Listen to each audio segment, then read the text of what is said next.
Trump has just been implicated in Jeffrey Epstein's crimes with the release of these never-before-seen files by House Democrats, and MAGA will have to come to terms with the fact that they re-elected a lying pedophile who took office and then tried everything he could to cover up the files to protect his own butt. In this video, I will go over everything that was released as well as explain what this means. First off, we need to establish that in 2019, Trump told the world that he hadn't spoken with Epstein in over 15 years, placing our target date where Trump said he cut off his relationship at 2004. Anything after that means that Trump lied to all of us for years. This newest batch of emails from Jeffrey Epstein revealed to us that Trump full well knew of his criminal activities and was involved with them post-2004, despite what he's claimed to the public for years. Jeffrey Epstein writes that, quote, of course he knew about the girls as he asked Ghislaine to stop. He also writes, quote, Trump spent hours at my house with the victim. He also refers to Trump as, quote, that dog that hasn't barked yet is Trump. Separate emails from 2015 between Jeffrey Epstein and a reporter from the New York Times reveal that Epstein had offered this journalist photos of Donald Trump with girls in bikinis in Jeffrey Epstein's kitchen. Epstein writes in some of these emails, quote, I have met some very bad people, none as bad as Trump, not one decent cell in his body, end quote. Imagine having the world's most prolific child predator say that about you.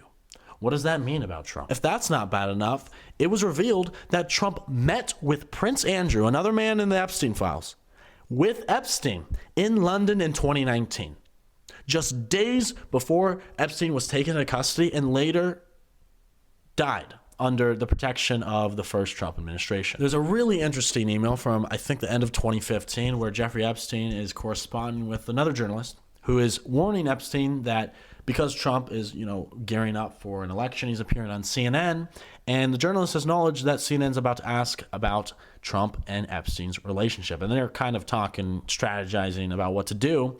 And they basically say they're going to leave Trump out to dry because maybe Jeffrey Epstein can swoop in and save him.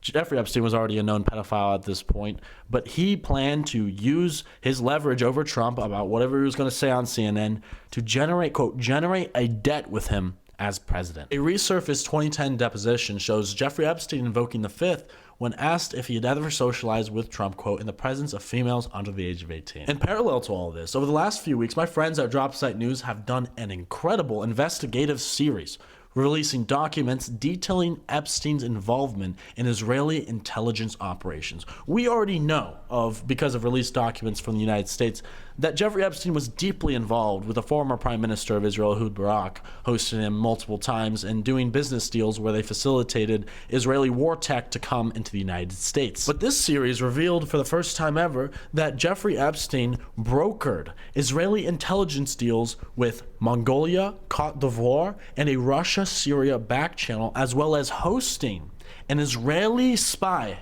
part of the Mossad, in his apartment in New York City on and off for extended stays, where he also handled wire transfer details for this spy. This spy's name is Yoni Koren, a longtime Israeli military intelligence officer and a senior aide to Ehud Barak. He stayed at Epstein's Manhattan apartment between 2013 and 2015 multiple times. For years, people of the world have floated the idea that Jeffrey Epstein was a blackmail agent of some kind. I agree with that sentiment. And I also see this evidence piling up, placing Epstein as a blackmail agent for the state of Israel. We now have emails from Dropsite News placing Epstein as a fixer for Israeli intelligence.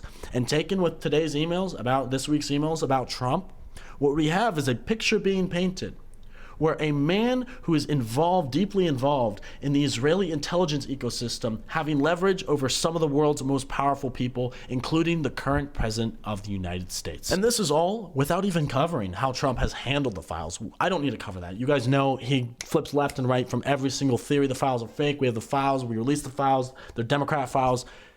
This is the acts of a man in a panic mode, having FBI agents comb through the files and marking all the times his names appear, pretending like they don't exist, gaslighting, lying about his relationship with Epstein for years. This is not the behavior of an innocent man. Look, I can't believe I have to say this, but if this is not a deal breaker for those on the right with Trump, I know a lot of people have already jumped ship, but I really discourage people from still sticking with Trump. You are defending a man who's involved with the world's most prolific child predator, who covered it up, who lied to you, in order to get your vote to put him in power so we could cover up his own butt. Unfortunately, with all this being released, with all these dots finally being connected together, I don't see Trump not being president anymore. I don't see him getting impeached. I don't see the Republicans who are elected officials in Congress turning against him and doing the right thing and getting rid of this pedophile out of our government. But one thing is for sure, Trump is never going to live these facts down. He will be remembered as what he is, a criminal, liar, pedophile. If you enjoyed this video and think more people should see it, please share this video a few times to boost it in the algorithm, as well as keeping up with the rest of my work by going to my bio and subscribing to me on Substack. The username is Your Favorite Guy. Thank you.